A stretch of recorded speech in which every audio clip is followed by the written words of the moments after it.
ನಮಸ್ಕಾರ ಸ್ನೇಹಿತರೆ, ನಾನು ನಿಮ್ಮ ಪ್ರೀತಿಯ ಅಡ್ವೊಕೇಟ್ ವಿನಯ್ ಕುಮಾರ್. ನೀವು ನೋಡ್ತಿದ್ದೀರಾ Kannada legal awareness YouTube channel.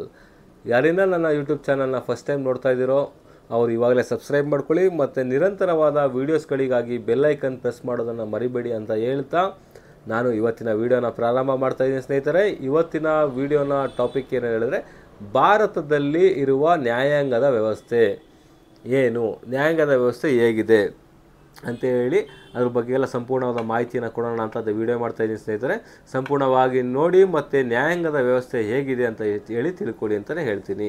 ಏನಂದರೆ ಸ್ನೇಹಿತರೆ, ಪ್ರಮುಖವಾಗಿ ಯಾವುದೇ ಒಂದು ಕೇಸನ್ನು ನೋಡಬೇಕಾದ್ರೆ ಪ್ರತಿಯೊಬ್ಬ ನಾಗರಿಕನೂ ಸಹ ಒಂದು ನ್ಯಾಯಾಲಯದ ಅವಶ್ಯಕತೆ ಇದೆ, ಕಾನೂನಿನ ಅವಶ್ಯಕತೆ ಇದೆ. ಎಲ್ಲರೂ ಸಹ ಕಾನೂನಿನ ಬಗ್ಗೆ ಅರಿವು ಮತ್ತು ಜ್ಞಾನವನ್ನು ಪಡ್ಕೋಬೇಕು ಅಂತಲೇ ಹೇಳ್ಬೋದು.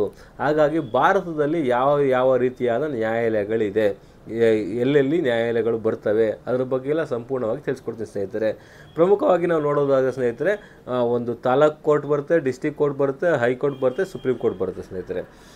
ಆದರೆ ಅದರ ಅಧಿಕಾರ ವ್ಯಾಪ್ತಿಗಳು ಏನೇನು ಬರುತ್ತೆ, ಏನೇನೆಲ್ಲ ಅಧಿಕಾರ ವ್ಯಾಪ್ತಿಗಳಿದೆ, ತಾಲೂಕು ಕೋರ್ಟಲ್ಲಿ ಎಷ್ಟೆಲ್ಲ ಕೋರ್ಟ್ಗಳಿದೆ, ಅದ್ರ ಬಗ್ಗೆ ಎಲ್ಲ ತಿಳಿಸ್ಕೊಡ್ತೀನಿ, ಕೇಳಿ ಸ್ನೇಹಿತರೆ. ಭಾರತಾದ್ಯಂತ ಒಂದು ತಾಲೂಕು ಕೋರ್ಟ್ಗಳು ಎಷ್ಟಿದ್ದಾವೆ ಅಂತ ಹೇಳಿದ್ರೆ 5650 ತಾಲೂಕು ಕೋರ್ಟ್ಗಳನ್ನ ನಾವು ನೋಡ್ಬೋದು. ಓವರಾಲ್ ಇಂಡಿಯಾ ಭಾರತದ ದೇಶಾದ್ಯಂತ ಒಟ್ಟು 5650 ನ್ಯಾಯಾಲಯಗಳನ್ನು ನಾವು ತಾಲೂಕು ಲೆವೆಲಲ್ಲಿ ನೋಡ್ಬೋದು, ಜಿಲ್ಲಾ ಲೆವೆಲಲ್ಲಿ, ತಾಲೂಕು ಲೆವೆಲಲ್ಲಿ ನೋಡ್ಬೋದು ಸ್ನೇಹಿತರೆ. ತಾಲೂಕು ಲೆವೆಲಲ್ಲಿ ಮುನ್ಸಿಫ್ ಕೋರ್ಟ್ ಅಂತ ಹೇಳ್ತೀವಿ ಅಥವಾ ಮ್ಯಾಜಿಸ್ಟ್ರೇಟ್ ಕೋರ್ಟ್ ಅಂತ ಹೇಳ್ತೀವಿ ಸ್ನೇಹಿತರೆ. ಈ ಮ್ಯಾಜಿಸ್ಟ್ರೇಟ್ ಕೋರ್ಟ್ ಅಥವಾ ಮುನ್ಸಿಫ್ ಕೋರ್ಟಲ್ಲಿ ಒಂದು ಆ ಕೋರ್ಟಲ್ಲಿ ಒಂದು ಜೂನಿಯರ್ ಡಿವಿಷನ್ ಅಂತ ಬರುತ್ತೆ, ಒಂದು ಸೀನಿಯರ್ ಡಿವಿಷನ್ ಅಂತ ಬರುತ್ತೆ. ಒಂದು ವೇಳೆ ಅತಿ ಕಡಿಮೆ ಜನಸಂಖ್ಯೆ ಇದ್ದು ಅಥವಾ ಒಂದು ಜ್ಯೂರಿಸ್ಡಿಕ್ಷನಲ್ಲಿ ಬರೀ ಜೂನಿಯರ್ ಡಿವಿಷನ್ನೇ ಸಾಕು ಅಂದರೆ ಕೇವಲ ಜೂನಿಯರ್ ಡಿವಿಷನ್ ಸಹ ನೋಡ್ಬೋದು ಸ್ನೇಹಿತರೆ. ಒಂದು ಜೂನಿಯರ್ ಡಿವಿಷನ್ನ ಅಧಿಕಾರ ವ್ಯಾಪ್ತಿ ಏನು ಬರುತ್ತೆ ಅಂದರೆ, ಸಿವಿಲ್ ಕೇಸ್ಗೆ ಸಂಬಂಧಪಟ್ಟಂತೆ 5 ಲಕ್ಷಕ್ಕಿಂತ ಒಳಪಟ್ಟು ಯಾವುದಾದ್ರು ಒಂದು ಪ್ರಕರಣಗಳಿದ್ದರೆ ಅಂಥ ಪ್ರಕರಣಗಳು ಜೂನಿಯರ್ ಡಿವಿಷನ್ಗೆ ಬರ್ತವೆ. ಒಂದು ವೇಳೆ 5 ಲಕ್ಷಕ್ಕಿಂತ ಮೇಲ್ಪಟ್ಟಿರೋಂಥ ಪ್ರಕರಣಗಳಾದರೆ, ಒಂದು ಏನು ಸೂಟ್ ವ್ಯಾಲ್ಯೂಯೇಷನ್ ಏನು 5 ಲಕ್ಷಕ್ಕಿಂತ ಮೇಲೆ ಬರುತ್ತೆ ಅನ್ನೋದಾದರೆ ಅಂಥ ಪ್ರಕರಣಗಳು ಸೀನಿಯರ್ ಡಿವಿಷನ್ ವ್ಯಾಪ್ತಿಗೆ ಬರುತ್ತೆ ಅಂತ ಹೇಳ್ಬೋದು ಸ್ನೇಹಿತರೆ. ಇದು ತಾಲೂಕು ಮಟ್ಟದಲ್ಲಿ ಬರುವಂತಹ ಕೋರ್ಟು. ಕೆಲವೊಂದು ತಾಲೂಕಲ್ಲೇ ಡಿಸ್ಟಿಕ್ ಕೋರ್ಟಲ್ಲಿರೋದನ್ನು ಒಂದು ಇನ್ಚಾರ್ಜ್ ಕೋರ್ಟ್ ಅಂತ ಮಾಡಿ ಕೆಲವೊಂದು ತಾಲೂಕಲ್ಲೇ ಡಿಸ್ಟಿಕ್ ಕೋರ್ಟನ್ನು ನಡೆಸೋದು ಬರುತ್ತೆ. ಆದರೆ ಅವೆಲ್ಲ ಡಿಸ್ಟಿಕ್ ಕೋರ್ಟ್ ಅಂತಲೇ ಹೇಳೋದು, ಯಾವುದು ತಾಲೂಕು ಕೋರ್ಟ್ ಅಂತ ಬರೋದಿಲ್ಲ ಸ್ನೇಹಿತರೆ. ಆ ನಂತರದಲ್ಲಿ ತಾಲೂಕು ನಂತರದಲ್ಲಿ ಒಂದು ರೆವಿನ್ಯೂ ಕೋರ್ಟ್ಸ್ ನೋಡ್ತೀನಿ ಅಂತ ಹೇಳಿದ್ರೆ, ಸಿವಿಲ್ ಕೋರ್ಟ್ ಅಲ್ಲದೆ ಒಂದು ರೆವಿನ್ಯೂ ಕೋರ್ಟ್ಸ್ ನೋಡ್ತೀವಿ ಅಂತ ಹೇಳಿದ್ರೆ ತಹಶೀಲ್ದಾರ್ ಕೋರ್ಟ್ ಬರುತ್ತೆ ಸ್ನೇಹಿತರೆ. ತಾಲೂಕು ಲೆವೆಲಲ್ಲಿ ನೋಡ್ತೀವಿ ಅಂತ ಹೇಳಿದ್ರೆ ಒಂದು ರೆವಿನ್ಯೂ ಕೋರ್ಟ್ಸಲ್ಲಿ ತಹಶೀಲ್ದಾರ್ ಕೋರ್ಟ್ ಬರುತ್ತೆ. ಈ ಮುಖ್ಯವಾಗಿ ಈ 3 ನ್ಯಾಯಾಲಯಗಳು ತಾಲೂಕು ಲೆವೆಲಲ್ಲಿ ಬರುವಂತಹ ನ್ಯಾಯಾಲಯಗಳು ಅಂತ ಹೇಳ್ಬೋದು. ನಂತರದಲ್ಲಿ ನಾವು ನೋಡ್ತಿದ್ರೆ ಜಿಲ್ಲಾವಾರು ನೋಡ್ತೀವಿ ಅಂದರೆ ಪ್ರತಿಯೊಂದು ಜಿಲ್ಲೆಗೂ ಸಹ ಭಾರತಾದ್ಯಂತ ಪ್ರತಿಯೊಂದು ಜಿಲ್ಲೆಗೂ ಸಹ ಒಂದು ಡಿಸ್ಟಿಕ್ ಕೋರ್ಟ್ ಅಂತ ಇರುತ್ತೆ ಸ್ನೇಹಿತರೆ. ಈ ಇವತ್ತಿನ ಪ್ರಸ್ತುತ ದಿನಾಂಕದವರೆಗೂ ನಾವು ನೋಡೋದಾದರೆ ಒಟ್ಟು ದೇಶಾದ್ಯಂತ ಒಟ್ಟು 688 ಜಿಲ್ಲಾ ನ್ಯಾಯಾಲಯಗಳು ಇದೆ ಅಂತ ಹೇಳ್ಬೋದು. ಆ ಜಿಲ್ಲಾ ನ್ಯಾಯಾಲಯದಲ್ಲಿ ಅಲ್ಲೂ ಸಹ ಒಂದು ಜೂನಿಯರ್ ಡಿವಿಷನ್ ಬರುತ್ತೆ, ಒಂದು ಸೀನಿಯರ್ ಡಿವಿಷನ್ ಬರುತ್ತೆ ಮತ್ತು ಡಿಸ್ಟ್ರಿಕ್ಟ್ ಆ್ಯಂಡ್ ಸೆಷನ್ ಕೋರ್ಟ್ ಅಂತ ಬರುತ್ತೆ ಸ್ನೇಹಿತರೆ. ಇದಿಷ್ಟು ಜಿಲ್ಲಾ ನ್ಯಾಯಾಲಯ ಬರುವಂಥ ಕೋರ್ಟು. ಜಿಲ್ಲಾ ನ್ಯಾಯಾಲಯದಲ್ಲಿ ಇದಲ್ಲದೇ ಇದು ಈ 3 ಅಲ್ಲದೇ ಔಟ್ ಆಫ್ ದಿಸ್ ಏನು ಬರುತ್ತೆ ಅಂತ ಹೇಳಿದ್ರೆ, ಒಂದು ಕನ್ಸ್ಯೂಮರ್ ಫೋರಮ್ ಬರ್ಬೋದು, ಲೇಬರ್ ಕೋರ್ಟ್ ಬರುತ್ತೆ, ಮತ್ತು AC ಕೋರ್ಟ್ ಬರುತ್ತೆ, ಡಿಸ್ಟಿಕ್ ಕಲೆಕ್ಟರ್ DC ಕೋರ್ಟ್ ಬರುತ್ತೆ. ಇದೆಲ್ಲವೂ ಸಹ ಜಿಲ್ಲಾ ನ್ಯಾಯಾಲಯಕ್ಕೆ ಒಂದು ಸಂಬಂಧಪಟ್ಟಂಥ ನ್ಯಾಯಾಲಯಗಳು ಅಂತ ಹೇಳ್ಬೋದು. ಒಂದು ವೇಳೆ ಒಂದು ತಾಲೂಕು ಕೋರ್ಟಲ್ಲಿ ಏನಾದ್ರು ಒಂದು ಆದೇಶ ಆಯಿತು, ಒಂದು ಜಡ್ಮೆಂಟ್ ಆಯಿತು, ಅದನ್ನು ಅಪೀಲ್ ಹಾಕಬೇಕು ಅಂತ ಹೇಳಿದ್ರೆ ಆ ತಾಲೂಕು ಕೋರ್ಟಿಂದ ಒಂದು ಅಪೀಲನ್ನು ಜಿಲ್ಲಾ ನ್ಯಾಯಾಲಯಕ್ಕೆ ಸಲ್ಲಿಸಬೇಕಾಗುತ್ತೆ. ನೀವು ತಾಲೂಕಿಂದ ಜಿಲ್ಲಾ ನ್ಯಾಯಾಲಯಕ್ಕೆ ಒಂದು ಅಪೀಲನ್ನು ಸಲ್ಲಿಸ್ಬೋದು ಅಂತ ಹೇಳ್ಬೋದು. ಯಾವೊಂದು ಕ್ರಿಮಿನಲ್ ಪ್ರಕರಣದಲ್ಲಿ ಮರ್ಡರ್ ಕೇಸ್ ಆಗ್ಬೋದು, ಹಾಫ್ ಮರ್ಡರ್ ಕೇಸ್ ಆಗಿರ್ಬೋದು, ಅಥವಾ ರೇಪ್ ಕೇಸ್ ಆಗಿರ್ಬೋದು, ಅಂಥ ಪ್ರಕರಣಗಳು ಈ ಡಿಸ್ಟಿಕ್ ಆ್ಯಂಡ್ ಸೆಷನ್ ನ್ಯಾಯಾಲಯದ ಪರಿವ್ಯಾಪ್ತಿಗೆ ಬರುತ್ತೆ. ಅವರೇ ಈ ಕೇಸಿನ ಟ್ರಯಲನ್ನು ಮಾಡೋವಂಥದ್ದು ಹೇಳ್ಬೋದು. ಕೇಸನ್ನು ನಡೆಸೋ ಅಧಿಕಾರ ವ್ಯಾಪ್ತಿ ಆ ಜಿಲ್ಲೆಯ ನ್ಯಾಯಕ್ಕೆ ಇರುತ್ತೆ ಅಂತಲೇ ಹೇಳ್ಬೋದು. ಇದಲ್ಲದೆ ಸ್ನೇಹಿತರೆ, ನಂತರದಲ್ಲಿ ನಾವು ನೋಡೋದಾದರೆ ಹೈಕೋರ್ಟ್, ಉಚ್ಚ ನ್ಯಾಯಾಲಯ ಅಂತ ಹೇಳ್ಬೋದು. ನಮ್ಮ ಕರ್ನಾಟಕ ರಾಜ್ಯದಲ್ಲಿ ಒಟ್ಟು 3 ಉಚ್ಚ ನ್ಯಾಯಾಲಯಗಳಿದೆ. ಒಂದು ಬೆಂಗಳೂರಲ್ಲಿದೆ, ಒಂದು ಧಾರವಾಡದಲ್ಲಿದೆ ಮತ್ತು ಇನ್ನೊಂದು ಕಲಬುರಗಿಲಿದೆ. ಮೊದಲು ಬರೀ ಬೆಂಗಳೂರಲ್ಲಿ ಮಾತ್ರ ಇತ್ತು ಒಂದು ಹೈಕೋರ್ಟ್ ಅನ್ನೋದು.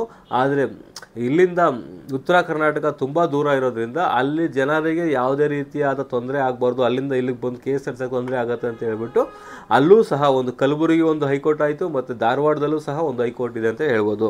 ನಂತರದಲ್ಲಿ ಓವರಾಲ್ ಒಂದು ದೇಶಾದ್ಯಂತ ಒಂದು ಎಷ್ಟು ಹೈಕೋರ್ಟ್ ಇದೆ ಅಂತ ಹೇಳಿದ್ರೆ ಸ್ನೇಹಿತರೆ, 25 ಹೈಕೋರ್ಟ್ಗಳನ್ನು ನಾವು ನೋಡ್ಬೋದು.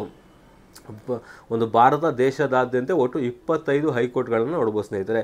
ಈ ಹೈಕೋರ್ಟಿನ ಏನು ಅಧಿಕಾರ ವ್ಯಾಪ್ತಿ ಏನು ಬರುತ್ತೆ ಅಂತಂದರೆ, ಲೋಯರ್ ಕೋರ್ಟಿಂದ ಏನಾದ್ರು ಒಂದು ಅವರ ವಿರುದ್ಧವಾಗಿ ಏನಾದ್ರು ಒಂದು ಜಡ್ಮೆಂಟ್ ಆಗಿದ್ದರೆ ಅಂಥ ಸಂದರ್ಭದಲ್ಲಿ ಆ ಜಡ್ಮೆಂಟನ್ನು ಚಾಲೆಂಜ್ ಮಾಡಿ ಹೈಕೋರ್ಟ್ಗೆ ಒಂದು ಕೇಸನ್ನು ಹಾಕ್ಬೋದು.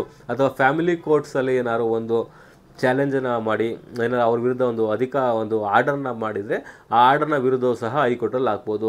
ಏನಾದ್ರು ಸಾಂವಿಧಾನಿಕವಾಗಿ ಏನಾದ್ರು ಉಲ್ಲಂಘನೆ ಇದೆ, ಕಾನ್ಸ್ಟಿಟ್ಯೂಷನಲ್ ರೈಟ್ಸ್ ಉಲ್ಲಂಘನೆ ಆಗಿದ್ದರೆ ಆರ್ಟಿಕಲ್ 32 ಮತ್ತು 226 ಪ್ರಕಾರವಾಗಿ ಒಂದು ಹೈಕೋರ್ಟ್ ಮತ್ತು ಸುಪ್ರೀಂ ಕೋರ್ಟ್ಗೆ ಒಂದು ನ್ಯಾಯಾಲಯದ ಅಧಿಕಾರ ವ್ಯಾಪ್ತಿ ಬರುತ್ತೆ ಅಂತಲೇ ಹೇಳ್ಬೋದು ಸ್ನೇಹಿತರೆ. ಹಾಗಾಗಿ ಯಾವುದಾದ್ರು ಒಂದು ರಿಟ್ ಅರ್ಜಿ ಹಾಕೋಕ್ಕಾದ್ರೆ ಅಥವಾ ಪಬ್ಲಿಕ್ ಇಂಟ್ರೆಸ್ಟ್ ಲಿಟಿಗೇಷನ್ ಆಗ್ತೀನಿ ಅಂತ ಹೇಳೋದಾದರೆ, ಯಾವುದಾದ್ರು ಒಂದು